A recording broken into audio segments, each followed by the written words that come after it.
میرے हुजूर की तो कोई बहन नहीं थी, लेकिन जब हजरत हलीमा सादिया के यहाँ हुजूर गए तो वहाँ हुजूर की एक रज़ाई बहन का तज़किरा मिलता है जो हुजूर को लोरियां देती थी। नाम शीमा था। तो शाम के वक्त जब ख़वातीन खाना पकाने में मसरूफ़ होने लगती तो बहनें वीर उठा करके बाहर ले जाती। हर बहन का ख्याल ये होता कि मेरे वीर से सोना ज़माने में कोई नहीं। कहते हैं खूबसूरती देखने वाले की आंख में होती है। जिसके वीर का रंग सोना होता तो वो कहती रंग नहीं तो कुछ भी नहीं है, और जिसके नकूश तीखे होते तो वो कहती कि रंग का क्या है, हुस्न तो नकूश में होता है। जिसकी आंखें खूबसूरत होती वो कहती मेरे वीर की झील जैसी आंखें तो देखो। अब यही बनु साद के मोहल्ले में होता।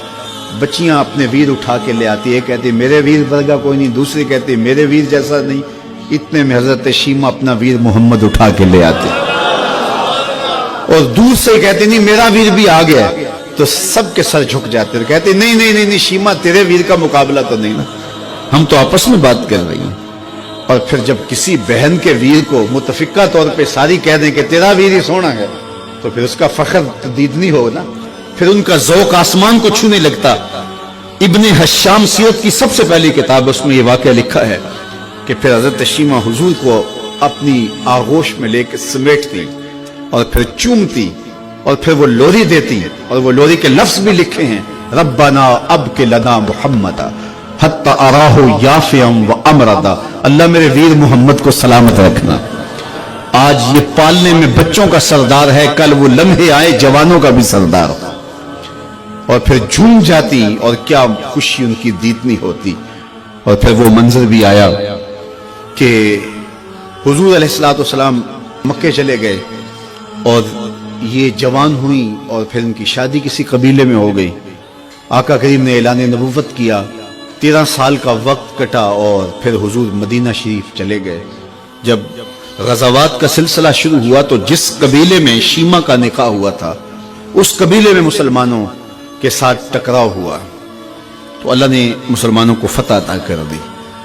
तो इस कबीले के लोग कैदी होके हुजूर अलैहिस्सलातु वस्सलाम के गुलामों के हाथों गिरफ्तार हैं।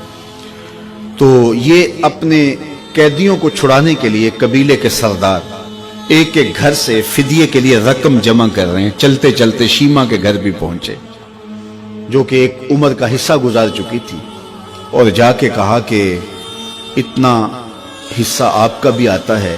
कहा किस लिए?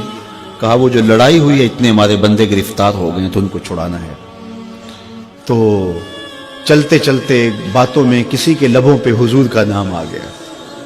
तो शीमा ने कहा अच्छा उन्होंने तुम्हारे लोग पकड़े? कहा हाँ। तो कहा फिर तुम रकम इकट्ठी ना करो, मुझे साथ ले चलो।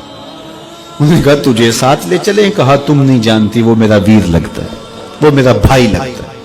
कौम के सरदारों के साथ हजरत शीमा हुजूर के नूरी खैमों की जानब जा रही हैं और सहाबा नंगी तलवारों से पहरा दे रहे। ये मक्की दौर तो था नहीं, ये मदनी दौर था। और शीमा कौम के सरदारों के लेके जब आगे बढ़ने लगी ना तो सहाबा ने तलवारें सौंप दी। रुक जा ए देहाती औरत, जानते नहीं आगे कूचा रसूल है, आगे बगैर इज़्न के जिब्रील भी नहीं जा सकते, तुम कौन हो?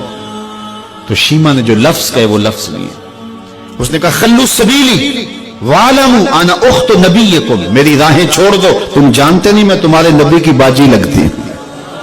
तलवारें झुक गई, आंखों पर पलकों की चिलमने आ गई, रास्ता छोड़ दिया। हुजूर के खैमा नूरी में दाखिल हुई तो हुजूर ने देखा, पहचान लिया, उठ के खड़े हो गए। फरमाया बहन कैसे आना हुआ? आपके लोगों ने हमारे कुछ बंदे पकड़े, छुड़ाने आई।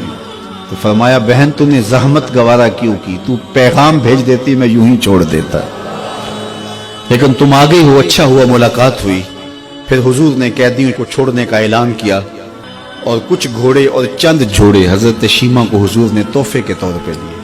वीरों के दरवाजे पर बहने आए तो वीर खाली तो मोड़ा नहीं करते, तो हुजूर ने बहुत कुछ अता किया। और फिर रुखसत करने खैमे से बाहर आए तो सहाबा की जमात मुंतजर थी। फरमाया सहाबा जब मैं कैदी छोड़ा करता हूँ मेरी आदत तुम्हें मालूम है कि मैं पहले तुमसे मुशावरत किया करता हूँ। आज ऐसा मौका आया कि मैंने तुमसे मुशावरत भी नहीं की और कैदी भी छोड़ दिए। कहा जो चाहें आप करें, लेकिन क्यों मुशावरत नहीं फरमाई हुजूर? अगर इरशाद फरमा दें।